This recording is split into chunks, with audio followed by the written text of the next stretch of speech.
Party అధికారం ఉన్నప్పుడు ఏదైతే నెయ్యిను సప్లై చేసిందో, ఏదైతే ఆనాడు సంస్థని కొన్నాళ్ళ పాటు వీళ్ళు కల్తీ నెయ్యి నుంచి సప్లై చేస్తానని చెప్పని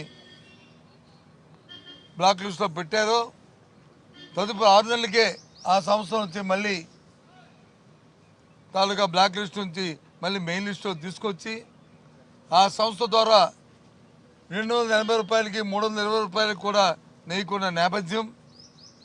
అదే సంస్థ ఏదైతే హిందాపూర్ అని చెప్పిన సంస్థ ఏదైతే ఉందో, ఆ హిందాపూర్ సంస్థ ఇవాళ వచ్చి 658 రూపాయలకి ఇవాళ వచ్చి నెయ్యిని సప్లై చేస్తున్న నేపథ్యం. ఈ హిందాపూర్ సంస్థ ఎవరిదో కాదు, సొంతంగా హెరిటేజ్ సంస్థకు సంబంధించిన సంస్థ. ఇదిగో వాళ్ళ వెబ్సైట్లోను ఇదిగో ఇదేమో నేను ముద్రించింది కాదు, హెరిటేజ్ ల్యాండ్ నేమ్ హిందాపూర్. ఇదిగో మేడం గారి ఫోటో, ముఖ్యమంత్రి గారి సతీమణి ఫోటో.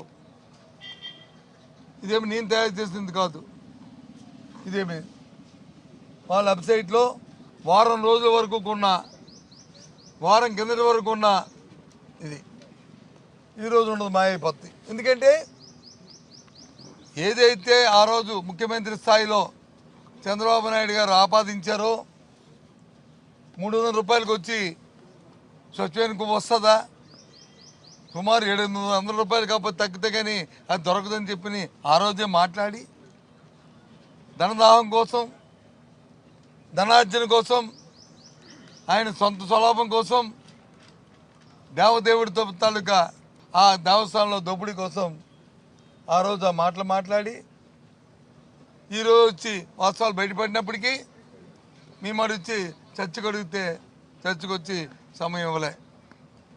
అచ్చెన్నాయుడు గారు దేవుడి దగ్గర వచ్చి తప్పులు మాట్లాడితే మీరైనా నేనైనా ఎవరైనా ఆ దేవదేవుడు వచ్చి క్షమించడు.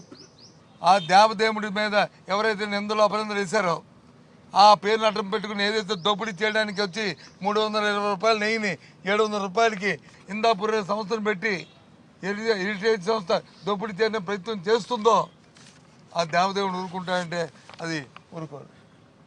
మేము అడుగుతున్నాం, ఎందుకు ఒప్పుకొని మళ్ళీ సభలో వచ్చి మరి ఎందుకు వాళ్ళు గందరగోళం సృష్టించి సభను ఆపడానికి ప్రయత్నం చేశారు. ఏదైతే ఆయన ఎవరు చంద్రబాబు నాయుడు గారు టాయిలెట్లు తుడితే కెమికల్స్ కూడా వాడారన్నారో ఈ హెరిటేజ్లో అవన్నీ ఉన్నాయో చూపెడతారు.